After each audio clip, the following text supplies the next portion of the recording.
नमस्कार। मैं गुरबचन कौर नीलम नीलम की छोटी छोटी बातों में आपका फिर से स्वागत करती हूँ।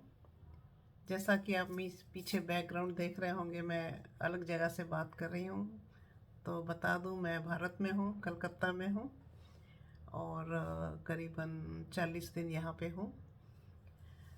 तो यहीं से वीडियो डालूँगी और आपसे बातें करूँगी। जैसा कि आप जानते हैं, ये जो कार्यक्रम मैंने आरंभ किया है, ये मेरी पुस्तक, मेरा जो काव्य संकलन है जुगनू, उसके ऊपर है। उसमें से मैं एक कविता अपनी कहती हूँ और उस पर आपको भी आमंत्रित करती हूँ कि आप भी अपनी 4 पंक्तियाँ उसी शीर्षक पर लिखकर भेजें। तो मुझे पढ़ना बहुत अच्छा लगता है, आपके विचार भी उस पर सुनकर। और उस पर आप कमेंट भी दीजिए कि आपको मेरी कविता कैसी लगी और किस किस की 4 पंक्तियाँ आपको बहुत अच्छी लगी, तो उनका भी उत्साहवर्धन होगा। और कई लोग मुझे बहुत नाम आप बार बार वही सुनते होंगे, तो मैं चाहती हूँ आप अन्य लोग भी उस पर लिखें, तो बहुत अच्छा पढ़ने में लगेगा। तो इसमें मैं पहले कुछ लोगों के विचार आपको बताती हूँ कि उनका क्या विचार है जुगनू पर। तो ये मैं सुबोध खंडेलवाल हैं, विशेष संवाददाता, दैनिक भास्कर .com। इन्होंने जुगनू पढ़ी और इन्होंने लिखा है, मैं चुप सुनता रहा, मैं अनसुना करता रहा, मैं अनदेखा करता रहा, मैं अनजान बनता रहा। ना मैं साहित्यकार हूँ, ना कवि, ना आलोचक हूँ और ना समीक्षक। ऐसे में आपका मेल आया तो सही मायने में मैं वही कर रहा था जो आपने पहले ही कविता में लिख रखा है। आपने अपनी भावनाओं को बहुत सुंदर शब्दों से कविताओं में ढाला है। मैं मानता हूँ कि शब्द जितने सीधे और सरल होते हैं, वे उतनी आसानी से मन में समा जाते हैं। आपने जो उपमाएं दी हैं वो लाजवाब हैं। अब मुझे जुगनू वाकई दीवानगी में डूबा मजनू नज़र आने लगा है। जीवन किसी के लिए रुकता नहीं है, पर जीवन की राह में इंतज़ार भी चलता रहता है। आपकी कविताओं में मुझे ये इंतज़ार भी नज़र आता है और मंजिल पर पहुंचने का एक एहसास भी। और हाँ, एक बात और, 7 समुंदर पार रहते हुए भी अपनी भाषा के प्रति आपका जुड़ाव काबिले तारीफ़ है। इसके लिए मैं आपको नमन करता हूँ। ये लिखा है सुबोध खंडेलवाल जी ने मेरा काव्य संकलन जुगनू पढ़कर। तो अब मैं अपनी कविता पढ़ती हूँ, जिसका नाम है काश।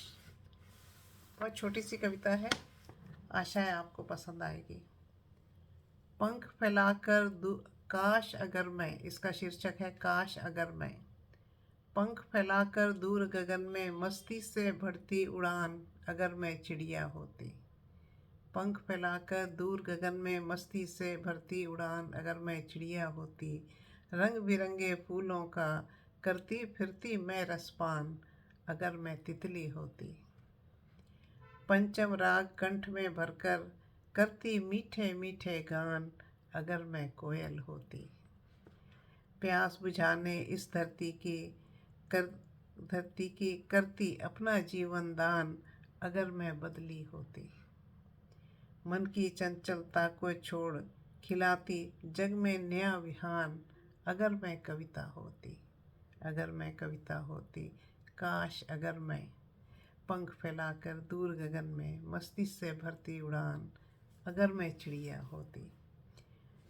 तो ये कुछ कल्पनाएं, यदि मैं ये होती वो होती। और इसी पर आप कुछ लोगों ने काश के ऊपर 4 पंक्तियां भेजी हैं, तो मैं पढ़ना चाहूँगी।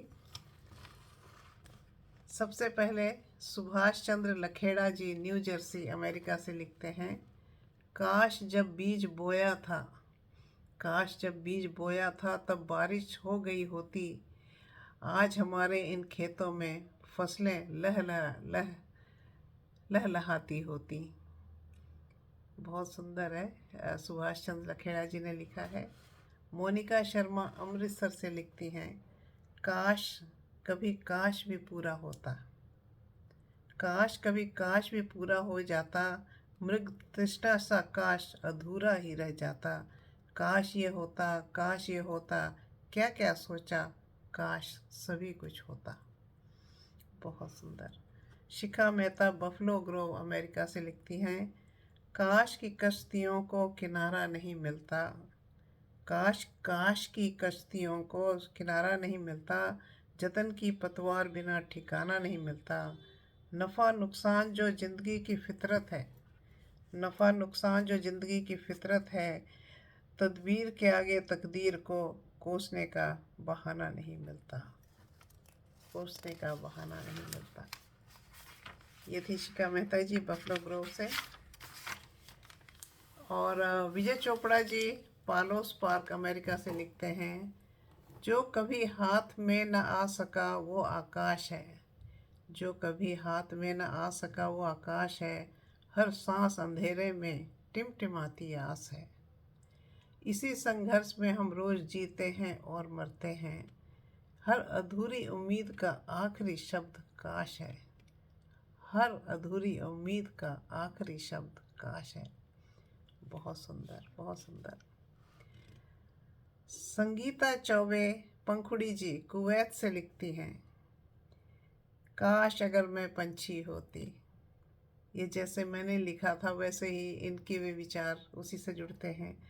काश अगर मैं पंछी होती, नील गगन में उड़ती, मेघा संग में बातें करती और पवन संग बहती, रोक न पाती सरहद मुझको, बांट न सकता कोई, वर्तमान में जीती, चिंता कल की कभी न करती, चिंता कभी न कल की करती, काश अगर मैं पंछी होती। बहुत ही सुंदर लिखा है संगीता जी ने, और इन्होंने पहली बार भेजा है, उनका बहुत बहुत धन्यवाद। आप सबसे भी मैं अनुरोध करूँगी इसी तरह मुझे भेजते रहें।